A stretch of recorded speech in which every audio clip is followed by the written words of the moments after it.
রোজায় ধরিছে আমার না, এই শিলং সালাউদ্দিন সাহেবের হাঙ্গেরের স্বরাষ্ট্র উজির 2 দিন আগে কইছে বিডিআর বিদ্রোহের জন্য নতুন করে তদন্ত কমিশন হবে। আচ্ছা, আবার গতকাল কইছে না না হবে না নতুন কমিশন, সে নাকি আগের রিপোর্ট পড়ে দেখে নাই। কইছে আগে পুরো প্রতিবেদন না দেখেই পিলখানা হত্যাকাণ্ডের তদন্ত কমিটি নিয়ে কিছু মন্তব্য করেছিলাম। আমি 2-1 দিনে দেখেছি, আমি কয়েকদিন আগে এই রিপোর্টটা পুরো না দেখেই কিছু কথা বলেছি যেগুলো আজকে সংশোধন করতে চাই। আমরা নতুন করে কোনো তদন্ত কমিশন করব না। আপনি বলেছেন যে আপনারা নতুন করে একটা তদন্ত কমিশন না, এটা একটু আগে কি বললাম যে আমি তো পুঙ্খানুপুঙ্খ রিপোর্ট না দেখে কথা বলেছিলাম, আজকে এটা সংশোধন করলাম, একটু আগেই তো বললাম। এখন তার সংশোধন করিচ্ছে। তখন কিন্তু কইছিল তাদের ইস্তেহারে আছে পুনঃ তদন্ত করার কথা, কয়দিনে আওলায় গেছে।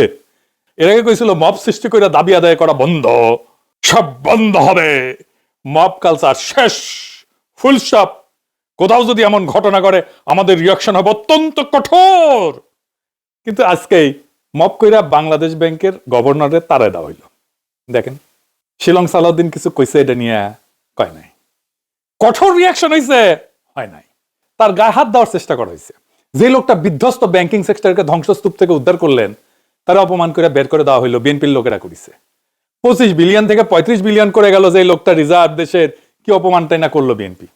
তবে এটা মব কিনা বলা মুশকিল।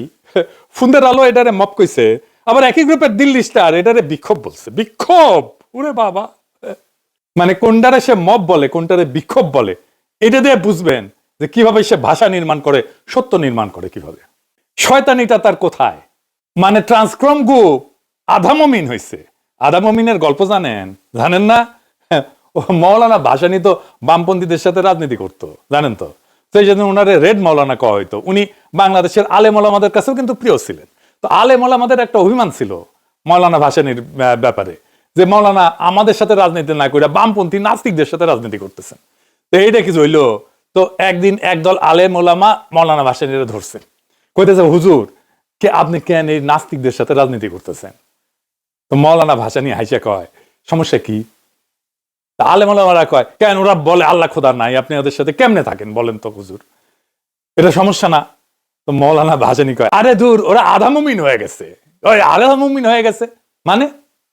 আরে ও তো আধা কলেমা পড়ে ফেলিছে। তো সবাই বলে কেমনে ওরা আধা কলেমা পড়লো? তো মৌলানা ভাসানী কয় কলেমা লা ইলাহা আছে না, লা ইলাহা মানে কি কোনো উপাস্য নাই, তাই না? তো ওরা কলেমার এইটুকু বলে, এটা তো 8 আনা, তাই না? আমি সাথে আছি, বাকিটাও কয় নেব ওদের, ওরা 16 আনা মুমিন হয়ে যাবে ইনশাল্লাহ। এইরকম আধা বস্তুনিষ্ঠ সাংবাদিকতা হয় না। দিল্লি স্টারকেও এটা মব বলতে হবে, কারণ বাংলাদেশের জার্নালিস্টিক ভোকাবুলারিতে এই মব শব্দটা দিল্লি স্টার আমদানি করেছে ইন্ডিয়া থেকে 1/11 এর টাইমে। এটা আমাদের মনে আছে, এটা রেফারেন্সও আছে। বামপন্থী আর বিএনপি করলে এটা বিক্ষোভ হয়ে যায় না, আর আমরা কিছু করলে এটা মব হয়। শয়তানি শয়তানি, জাউরার জাউরামি। এইটারে আমার দেশ নয়া দিগন্ত বা সংগ্রাম মব বলছে কি? আমার চোখে পড়ে নাই। তাহলে আমাদের পক্ষ বলে মনে করি যে এগুলো সংবাদ মাধ্যমকে তারা কি করতেছে? আমরা ইউটিউব সোশ্যাল মিডিয়ায় ফাটাই দিতে পারবো, কিন্তু আমাদের এই সোশ্যাল মিডিয়ার কন্টেন্ট তো ইনস্টিটিউশনাল মেমোরি তৈরি করে না। মানে আপনি গুগল সার্চ দিলে আমার কথা তো পাইবেন না, পাইবেন? চ্যাট জিপিটিতে জিজ্ঞেস করেন, আমার কথা পাবেন না। আপনি পাবেন এই মিডিয়ার কথা। তাই সোশ্যাল মিডিয়ার রিচ হয় অনেক, অনেক মানুষকে উদ্বুদ্ধ করতে পারে, অনেক মানুষ দেখে, কিন্তু ইনস্টিটিউশনাল মেমোরি যেটা সেটা তো তৈরি করতে পারে না। আমরা যে সমস্ত মিডিয়াকে আমাদের সমমনা বলে মনে করি, তারা যদি আমাদের কথাবার্তা আমাদের ন্যারেটিভকে আগায় নিয়ে না যায় তাদের প্রিন্ট মিডিয়াতে, তারা যদি পাল্টা ন্যারেটিভ তৈরি করতে না পারে, তাইলে আওয়ামী বাকশালী এলিট ইন্ডিয়ান ন্যারেটিভ কেমনে ভাঙবেন? যাই হোক, মূল আলাপে চলে আসি। এই মনসুর সাহেবকে সরায় কারে বসানো হইল? এই যে সংসদ নির্বাচন হইল না, এটা পরিচালনার লক্ষ্যে 41 সদস্য বিশিষ্ট কেন্দ্রীয় নির্বাচন পরিচালনা কমিটি গঠন করেছিল বিএনপি। ওই কমিটির সদস্য ছিল হেরা সোয়েটার্সের এমডি এবং গার্মেন্টস ব্যবসায়ী মোস্তাকুর রহমান। দেখেন হাসিনার আমলে মোস্তাকুর রহমান করিচ্ছে, দেখেছেন? মুজিব রেনিয়া, সর্দার বডিগার্ড রেনিয়া, দেখেছেন? বিএনপির লোক। নির্বাচনের আগে বিএনপির জামাই কোটার বুদ্ধিজীবী গর্ব করে বলছিল বিরোধীদের অর্থমন্ত্রী হওয়ার মতো ফিগার নাই। জামায়াত ইসলাম যদি সরকারে আসে তাহলে অর্থমন্ত্রী কে হবে? তাদের কোনো প্রিপারেশন নাই। আসলে মূল ঝামেলা ছিল বিরোধীদের না, ওদেরই বিভিন্ন সেক্টরে যোগ্য লোক নাই। এই জন্য দেশের ইতিহাসে প্রথমবারের মতো একজন গার্মেন্ট ব্যবসায়ীকে আইনা কেন্দ্রীয় ব্যাংকের গভর্নর বানায় দেওয়া হইল। মাত্র 2 মাস আগে গত ডিসেম্বরে মিউচুয়াল ট্রাস্ট ব্যাংকে বিশেষ নীতিমালায় 2 বছরের গ্রেস পিরিয়ড সহ 10 বছরের মেয়াদে তার মালিকানাধীন গার্মেন্টস কোম্পানি হেরা সোয়েটার্স লিমিটেডের 89 কোটি টাকা বকেয়া ঋণ পুনঃস্তফসিল করছে। মানে এটা খেলাপি ঋণ ছিল। লুটপাটের সব কারিগরের সাথে বাংলার লুথার কিং এর সিস্টেম হয়ে গেছে। তারাই মব তৈরি করে আগের গভর্নরকে, মনসুর সাহেবকে ব্যাংক থেকে বের করে দিছে। ব্যাংকিং খাতকে যেই লোকটা গত 1.5 বছরে আবার ঠিকঠাক করছিল, তাকে না সরাইতে পারলে চলতেছিল না বাংলার লুথার কিং এর। উনারা সরাইলে একজন ঋণ খোলাপি একটা ছোটখাটো গার্মেন্টস ব্যবসায়ীকে গভর্নর বানাইলো লুথার কিং। একটা দেশের সেন্ট্রাল ব্যাংকের প্রধান গভর্নর কেবল একজন ব্যাংকার না, তিনি মূলত রাষ্ট্রের আর্থিক সার্বভৌমত্বের রক্ষক। এটা একটা বিশাল পজিশন। আর্থিক সার্বভৌমত্ব আসলে কি? এক নাম্বার হইতেছে নিজের মুদ্রার উপরে, নিজের টাকা পয়সার উপরে নিয়ন্ত্রণ। দেশ ঠিক করবে কত টাকা ছাপাবে, সুদের হার কত হবে, মুদ্রাস্ফীতি কিভাবে নিয়ন্ত্রণ করবে। যদি অন্য দেশ বা সংস্থার চাপে এই সমস্ত ঠিক করতে হয়, তাহলে আর্থিক সার্বভৌমত্ব কমে যায়। আইএমএফ বললো, বিশ্বব্যাংক বললো এটা করো ওইটা করো, ওই চাপটা যদি সহ্য করতে না পারে গভর্নর, তাইলে আইএমএফ বিশ্বব্যাংকই দেশ চালাবে, আমরা না। 2 নাম্বার বৈদেশিক ঋণের উপরে স্বাধীনতা। যদি কোনো দেশ এত বেশি বিদেশি ঋণে ডুবে যায় যে ঋণদাতারা বলে এই বাজেট কাটো, ওই বাজেট কাটো, ভর্তুকি বন্ধ করো, এই কর বাড়াও, তাইলে বাস্তবে সিদ্ধান্ত নেওয়ার ক্ষমতা তো আর নিজেদের থাকে না, ওরা নিয়ে নেয়। তাই তো করে আইএমএফ, ওয়ার্ল্ড ব্যাংক তো তাই করে, বলে এইখানে ভর্তুকি দেওয়া যাবে না, এইখানে কাটো, এইখানে দাম বাড়াও, বিদ্যুতের দাম বাড়াও, এইটা করো সেটা করো। আমাদের অর্থনীতি আমরা চালাই না, ওরা চালায়। 3 নাম্বার ব্যাংকিং ব্যবস্থার নিরাপত্তা। দেশের ব্যাংক যদি বিদেশি শক্তি বা রাজনৈতিক গোষ্ঠীর নিয়ন্ত্রণে চলে যায়, তাহলে অর্থনীতির ঝুঁকিতে পড়ে যায়। একটা উদাহরণ দিয়ে বুঝি, ধরেন আপনার নিজের বাড়ি আছে, কিন্তু মাসের শেষে আপনি কি খাবেন, কি কিনবেন সব সিদ্ধান্ত নেয় যদি আপনাকে যে ঋণ দিছে সে, তাহলে বাড়ি আপনার, কিন্তু নিয়ন্ত্রণ তো আপনার না। রাষ্ট্রের ক্ষেত্রে একই কথা। আর্থিক সার্বভৌমত্বের মানে হইতেছে নিজের টাকার মূল্য, ব্যাংকিং ব্যবস্থা, ঋণ এবং অর্থনীতি নিয়ে স্বাধীনভাবে সিদ্ধান্ত নেওয়ার ক্ষমতা। তার মানে বাংলাদেশ ব্যাংক আর সোনালী ব্যাংক এক ধরনের ব্যাংক না। তাহলে এই কেন্দ্রীয় ব্যাংক আর সাধারণ ব্যাংকের মধ্যে তফাৎ কি?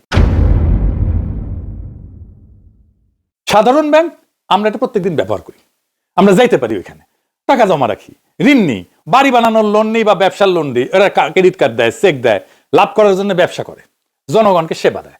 উদ্দেশ্য কি? লাভ করা। কাজ করে সাধারণ মানুষের সাথে আর ব্যবসা প্রতিষ্ঠানের সাথে। সাধারণ মানুষ তাদের টাকা জমা রাখে, এই টাকা নিয়ে এসে আরেকজনকে ঋণ দেয়, আমাদেরকেও ঋণ দেয়, ব্যবসা প্রতিষ্ঠানকেও ঋণ দেয়, আর এই টাকা ঋণ দিয়ে সে লাভ করে ব্যাংক। আপনার অ্যাকাউন্ট যে ব্যাংকে আছে সেটা সাধারণ ব্যাংক। আর সেন্ট্রাল ব্যাংকটা কি? এটা হলো দেশের সব ব্যাংকের মা বাপ, এরা দেশের টাকা ছাপে। আপনি টাকা খুলে দেখেন, ওখানে বাংলাদেশ ব্যাংকের গভর্নরের সিগনেচার আছে। এরা টাকা ছাপায়, সুদের হার ঠিক করে ব্যাংক কত সুদ দেবে, সব ব্যাংক ঠিকভাবে চলতেছে কিনা সেটা তদারকি করে, দেশের ডলারের রিজার্ভটা সামলায়। আপনি বাংলাদেশ ব্যাংকে যাইতে পারবেন না, কারণ বাংলাদেশ ব্যাংক সাধারণ মানুষকে সেবা দেয় না, এ পুরো দেশের অর্থনীতি নিয়ন্ত্রণ করে। বাংলাদেশ ব্যাংক কোনো ব্যবসা করে না, ব্যাংকের লক্ষ্য হচ্ছে আর্থিক স্থিতিশীলতা ঠিক রাখা। সে কাজ করে সরকার, অন্যান্য ব্যাংক এবং আর্থিক প্রতিষ্ঠানের সাথে। 3 ধরনের এন্টিটির সাথে কাজ করে।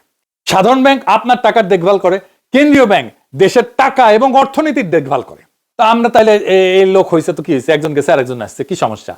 এখানেই সমস্যা, সেটা হচ্ছে একটা দেশের সেন্ট্রাল ব্যাংকের গভর্নর হইতে কি কি যোগ্যতা থাকা উচিত, এটা আমাদের জানা থাকা দরকার।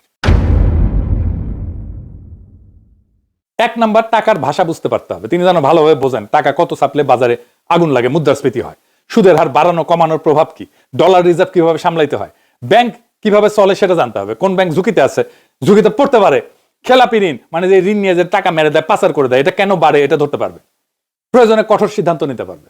সে নিজেই তো খেলাপি ঋণ গ্রহীতা, সে কিসের সিদ্ধান্ত নেবে? সততা থাকতে হবে, সরকারের চাপে অযথা টাকা ছাপাবে না, দুর্নীতিগ্রস্ত ব্যাংকে বাঁচাইতে নিয়ম ভাঙবে না, এবং এই কাজ করছে এখনই, দায়িত্ব নিয়ে করছে, এটা পরে আমরা আসতেছি। ঠান্ডা মাথা থাকতে হবে, সংকট আসলে ভয় না পেয়ে মানুষকে আস্থা দিতে হবে। সব মিলায় সেন্ট্রাল ব্যাংকের প্রধান এমন মানুষের হওয়া উচিত যিনি ফাইন্যান্স বোঝেন, চাপ সামলাইতে পারেন, আর দেশের টাকার মূল্য রক্ষা করতে সাহসী ভূমিকা রাখতে পারেন। শিক্ষাগত যোগ্যতা কি থাকা উচিত?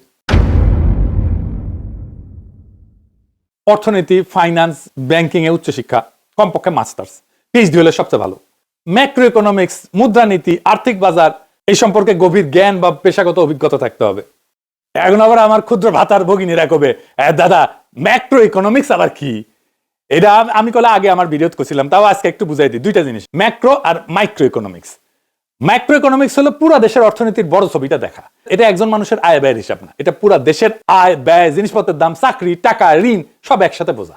সহজ একটা উদাহরণ দিই, ধরেন একটা পরিবারের একটা সমস্যা হলো, একজনের আয় কমলো, এটা মাইক্রো ইস্যু, মাইক্রো। কিন্তু পুরা গ্রামে যদি সবার আয় কমে যায় সেটা ম্যাক্রো ইস্যু। ম্যাক্রো ইকোনমিক্স কি দেখে? মুদ্রাস্ফীতি দেখে, সব জিনিসের দাম বাড়ছে কেন এটা দেখে, বেকারত্ব দেখে, কেন সবাই বেকার হচ্ছে, চাকরি পাচ্ছে না কেন, জিডিপি দেখে, দেশ বছরে কত উৎপাদন করছে সেটা দেখে, সুদের হার দেখে। এটা ম্যাক্রো ইকোনমিক্স। সুদের হারের উপর নির্ভর করে ঋণ নেওয়াটা সহজ না কঠিন? ডলার রিজার্ভ দেখে দেশের হাতে কত বৈদেশিক মুদ্রা আছে। মাইক্রো ইকোনমিক্স দেখে ব্যক্তি বা একটা কোম্পানির অর্থনীতি। ম্যাক্রো ইকোনমিক্স দেখে পুরা দেশের অর্থনীতি। আপনার পকেটের টাকা নিয়ে হিসাব হচ্ছে মাইক্রো, দেশের টাকার ভবিষ্যৎ নিয়ে হিসাব ম্যাক্রো। ম্যাক্রো ইকোনমিক্স হচ্ছে কত টাকা ছাপাবো, সুদ কত রাখবো, জিনিসপত্রের দাম কিভাবে কমাবো, ডলার কিভাবে বাঁচাবো, এই বড় সিদ্ধান্তগুলোর বিজ্ঞান হইতেছে ম্যাক্রো ইকোনমিক্স। বুঝিসাও? বড় ব্যাংকে যদি কাজ করে আসে, আর্থিক প্রতিষ্ঠানে দীর্ঘ অভিজ্ঞতা থাকে যদি, তাহলে খুব ভালো হয়। সেন্ট্রাল ব্যাংক বা আন্তর্জাতিক সংস্থা যেমন IMF, বিশ্ব ব্যাংক, এই সমস্ত জায়গায় কাজ করে আসছে, আর্থিক নিয়ন্ত্রক সংস্থায় কাজ করে আসছে, তাহলে ভালো হয়। ব্যাংকিং খাতের তদারকি এবং ঝুঁকি ব্যবস্থাপনা বোঝার ব্যক্তিগত গুণাবলী আছে, এটা হইলে ভালো হয়। সততা এবং স্বচ্ছ ভাবমূর্তি আছে, রাজনৈতিক চাপ সামলানোর ক্ষমতা, সংকটের সময় ঠান্ডা মাথায় সিদ্ধান্ত নেওয়ার ক্ষমতা। সংক্ষেপে বললে ভালো পড়াশোনা থাকতে হবে, বাস্তব আর্থিক অভিজ্ঞতা থাকতে হবে, সততা এবং সাহস থাকতে হবে। এই চারটা জিনিস না থাকলে একজন মানুষ সেন্ট্রাল ব্যাংকের প্রধান হওয়ার উপযুক্ত না। বিএনপি কইতেছে সব দেশে সরকার বদল হইলে নিজের লোক বসায়, কথা সত্য, কিন্তু আপনারে দুইটা জিনিসের জবাব দিতে হবে। কেমন করে, কোন পদ্ধতিতে আপনি বদলাইতেছেন, আর 2 নাম্বার, বদলায় কারে দিতেছেন। আপনি মনসুর সাহেবকে তো মপ করে বদলাইলেন, আর যারে বসাইলেন সে কি কোনোভাবে মনসুর সাহেবের মতো যোগ্য? চিফ প্রসিকিউটর তাজুলকে আপনি সরাইলেন, একই ঘটনা। নতুন যে চিফ প্রসিকিউটর দিচ্ছেন সে কি তাজুলের চাইতে যোগ্য? যোগ্য না। দেখেন সে কেমনে কথা বলে। ট্রাইব্যুনালে চিফ প্রসিকিউটরের দায়িত্ব পেয়েছি। আমি কৃতজ্ঞতা প্রকাশ করছি আমি যে দল করি, আমার দলের প্রতিষ্ঠাতা স্বাধীনতার মহান ঘোষক শহীদ রাষ্ট্রপতি জিয়া রহমান, আমার পরম শ্রদ্ধেয় নেত্রী দেশনেত্রী বেগম খালেদা জিয়া এবং আমার নেতা মাননীয় প্রধানমন্ত্রী জনাব তারেক রহমানের প্রতি আমি কৃতজ্ঞতা প্রকাশ করছি।